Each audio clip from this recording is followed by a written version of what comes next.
বন্ধুরা, আজকের একটা নতুন রেসিপি আপনাদের সঙ্গে শেয়ার করব আমি। এখানে আছে কড়াইশুঁটি, আর এখানে আছে কর্ন, আর এখানে আছে ধনেপাতা, আদা একসাথে বেটে নেব। আদা, রসুন, পেঁয়াজটা আগে পেস্ট করে নেব। তো দুটো কাঁচা লঙ্কা দিয়ে দেবো। এখানে আদা আর ধনেপাতাটা দিয়ে দেব।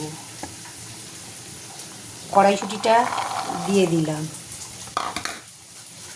কর্নটা দিয়ে দিলাম। এবার আমি বেটে নেব। তো বাটাটা এরকমই হয়ে গেছে, এই দেখুন একদম এরকমই হবে। থালাটা একটু তেল ব্রাশ করে নেব। আমি দুটো ডিম দিয়ে দেবো এর ভিতরে। তো এখানে আমি নুন দিয়ে দেবো, গোলমরিচের গুঁড়ো দিয়ে দেবো, দিয়ে ডিম দুটো ভালো করে ফাটিয়ে নেব।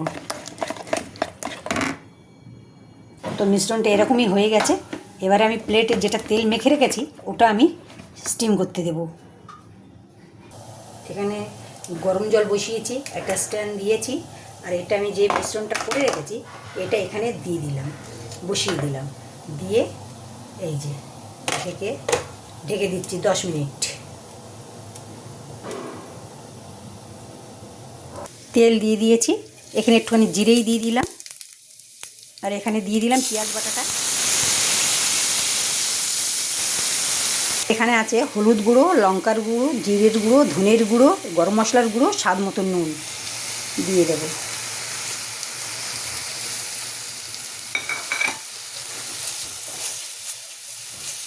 দিয়ে ভালো করে মশলাটা কষিয়ে নেব। একটু চিনি দিয়ে দেব, দিয়ে ভালো করে মশলাটা কষাবো। তেল আমি সেরকমই তেল দিইনি, একটু কমই তেল দিয়েছি, কিন্তু তেলটা ছেড়ে দিয়েছে। এই দেখুন মশলাটা একদম সব লেগে যাচ্ছে, মানে মশলাটা কষানো হয়ে গেছে। জল দিয়ে দেব,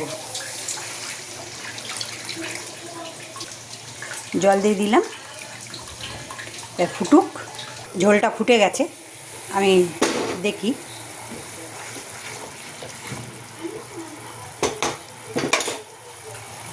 আচ্ছা, এখানে ধনেপাতা আর কাঁচা লঙ্কা দিয়ে দিলাম। এই দেখুন পিৎজার মতন কেটে নিয়েছি। এই দেখুন পিৎজার মতো ছোট ছোট করে আমি কেটে দাগ দিয়ে রেখেছিলাম, তো কাটা হয়ে যাচ্ছে পিৎজার মতো। এই দেখুন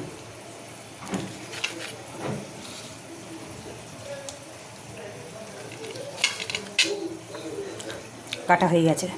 এবারে এক এক করে তুলে ঝোলের মধ্যে দিয়ে দেবো। খাওয়ার জন্য একদম রেডি। দেখুন এরকম নতুন রেসিপি আপনারা একবার করে খেয়ে দেখবেন কেমন খেলেন। তো ভিডিওটা দেখবার জন্য ধন্যবাদ। খাচ্ছি বন্ধুরা, আপনারা করেও খাবেন, এটা খুব ভালো লাগে। একটা নতুন রেসিপি, খেয়ে দেখবেন।